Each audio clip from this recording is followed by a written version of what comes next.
मुलांसोबत क्रिकेट, गोट्या खेळणं, रिंगीची गाडी चालवणं, नदीत पोहणं, उच्च व स्पष्ट स्वरात शीळ घालणं या प्रामुख्याने पुरुषी वर्चस्वाच्या गोष्टींमध्ये एकटीच मुलगी असूनही सराईतपणे वावरताना ती कधीही डगमगली नाही. वयाच्या 7व्या-8व्या वर्षी देवळात प्रवेश करण्यावरून आलेल्या कटू अनुभवानंतर देवळात न गेल्याने काही बिघडत नाही अशी समजूत काढणारे वडील तिचे आयुष्यभराचे मार्गदर्शक बनले. मुलीच्या पायात आवडीने पैंजण घालताना त्या पैंजणांना स्वातंत्र्याचा नाद देणारे वडील सदाशिव लक्ष्मण पवार यांच्या पाठिंब्यामुळे आपल्या मनात जे आणि जसं आहे ते रोखठोकपणे मांडणारी मोकळीक तिला मिळाली आणि तोच तिचा स्वभावही बनला. सरिता सदाशिव पवारची ती ऋतुजा राजन चव्हाण झाली तरी तिचा स्पष्ट वक्तेपणा अबाधितच राहिला. कणकवलीतील नरडवे हायस्कुलात शालेय शिक्षण आणि SM महाविद्यालयात पुढचं शिक्षण केलेल्या सरिता पवारांनी वयाच्या 16व्या वर्षी पहिली कविता लिहिली. ती कविताही स्त्रियांचे पारंपरिक आदर्श नाकारणारी होती. पुरुष सत्ताकतेला विरोध करत सरिता लिहित राहिल्या. समग्र व्यवस्थेला आपल्या लिखाणातून त्या सवाल करत राहिल्या. अगदी आजही वर्तमान सभोवतालावरचं भाष्य त्या बिनधास्तपणे करतात. कधी ललित लेखनातून तर कधी कथांमधून तर कधी कवितेतून. राखायला हवी निजखून या कविता संग्रहातून सरिता पवार यांच्या लेखणीची ताकद दिसून आली आहे. शिक्षकी कौशल्य हा सुद्धा त्यांना वडिलांकडून मिळालेला वारसा आहे. वडील शिक्षक होते, समाजवादी विचारांचे. त्यामुळे पुरोगामित्वाचं, सुधारणावादाचं बाळकडू सरिता यांना घरातूनच मिळालेलं. आई शुभांगी आणि संगीता, सीमा, डॉक्टर सतीश या भावंडांचाही सरिता यांच्या जडणघडणीत मोठा वाटा आहे. तितकाच जोडीदार राजांचाही. घरात कोणतंही कर्मकांड न करणं, नवीन घरात कोणताही धार्मिक विधी न करता प्रवेश करणं, मुलाच्या जन्मानंतर छकुलीचं दत्तक पालकत्व स्वीकारणं, गेली 6 वर्ष लहान मुलांसाठी व्यक्तिमत्व विकास शिबिर आयोजित करणं, राष्ट्रसेवा दल, वात्सल्य मंदिर अशा विविध सामाजिक संस्थांशी कृतिशीलपणे पदरमोड करत जोडून राहणं, या सगळ्यात सरिता यांना राजांचीही साथ लाभली. प्रेमाचं रूपांतर लग्नाच्या नात्यात झालं पाहिजे असं दोघांनी ठरवलं तेव्हा सरिता यांनी अट घातली होती की लग्नानंतर आपण एक तरी मूल दत्तक घेतलं पाहिजे. त्यावेळी त्या 18 वर्षाच्या होत्या. बोले तैसा चाले या उक्तीनुसार लग्नानंतर दोघांनीही तो निश्चय प्रत्यक्षात आणला आणि मुलगा 5-6 वर्षाचा असताना त्यांनी एक मुलगी दत्तक घेतली.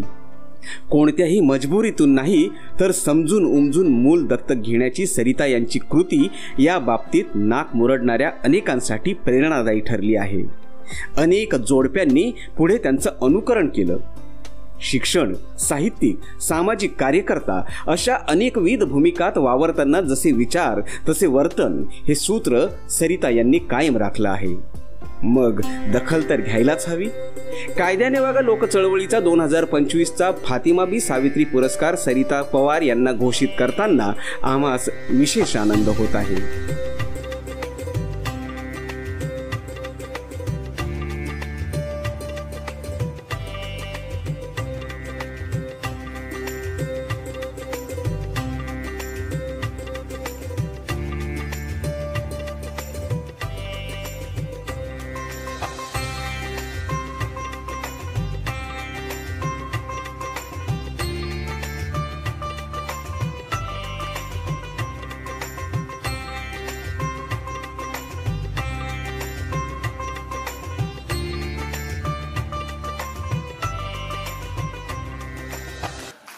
सर्वप्रथम स्त्री स्वातंत्र्याचा पहिला मुक्त हुंकार ज्यांनी या भूमीत चेतवला, रुजवला असे तथागत गौतम बुद्ध.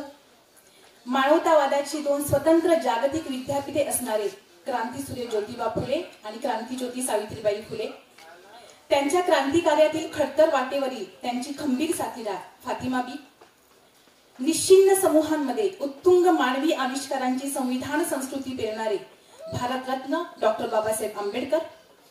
प्रचंड मोठ्या जनसमुदायाच्या हजारो वर्षांच्या निषिद्ध जगण्याला वैश्विक अस्तित्वाच्या नाममुद्रा देणारे असे असंख्य ज्ञात अज्ञात मायबाप आणि सन्माननीय व्यासपीठ आणि अर्थातच हा कौतुक सोहळा देखणा आणि अधिक श्रीमंत करण्यासाठी जमलेले आपण सर्व हृदय असतं आणि कायद्याने वागा चळवळीतील माझे सर्व साथी. फातिमा बी सावित्री पुरस्काराचा आनंद फार मनापासूनचा आहे. कारण या दोघींनीच शेण चिखलाची जुनाट कडवट माती तुडवत आमची माणूसपणाची वाट सोपी करून दिली. पण तरीही आमच्यातून निघालेल्या नव्या प्रवाहांचे मार्ग आजही अडवले जात आहेत. अनेकांची स्वप्ने आजही स्त्रीत्वाच्या सनातन गाठोड्यात कोंबली जात आहेत. तेव्हा चौकटी बाहेर जाऊन चालू पाहणारी आमच्यासारख्या मैत्रिणींची स्वयंसिद्ध पाऊले, लग्न आणि गेल्या 10 वर्षात दिवसागणिक कठीण होत जाणारी सरकारी नोकरी, या दोन करकचून बांधून घालणाऱ्या चौकटीमध्ये वावरताना सुद्धा त्या चौकटी बाहेर जाण्याची जिद्द आणि तो विश्वास आमच्यामध्ये निर्माण होतो. कारण अशी कायद्याने वागणारी माणसे आमच्यासोबत ठामपणे उभे असतात. आणि तळकोकणातल्या सिंधुदुर्ग जिल्ह्यातल्या अत्यंत दुर्गम तरी निसर्गरम्य, अजूनही मोबाईलची रेंज नसलेल्या एका छोट्याशा गावातल्या छोट्याशा शाळेत नोकरी करणारी एक शाळा मास्तरीण तुमच्या समोर या स्टेजवर उभी राहू शकते.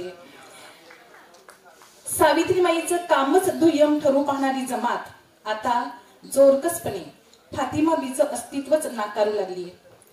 एक शिक्षिका म्हणून काम करताना गेल्या 10 वर्षात समोर ठाकणारी ही वेगळी आव्हाने ज्या ज्या मार्गाने पेलवता येतील ते सर्व मार्ग चोखाळायचा प्रयत्न तुम्हा सर्वांच्या साथीने करतेच आहे. पण आज हा पुरस्कार स्वीकारला आणि ती जबाबदारी अनेक पटीने वाढल्याची जाणीव झालेली आहे.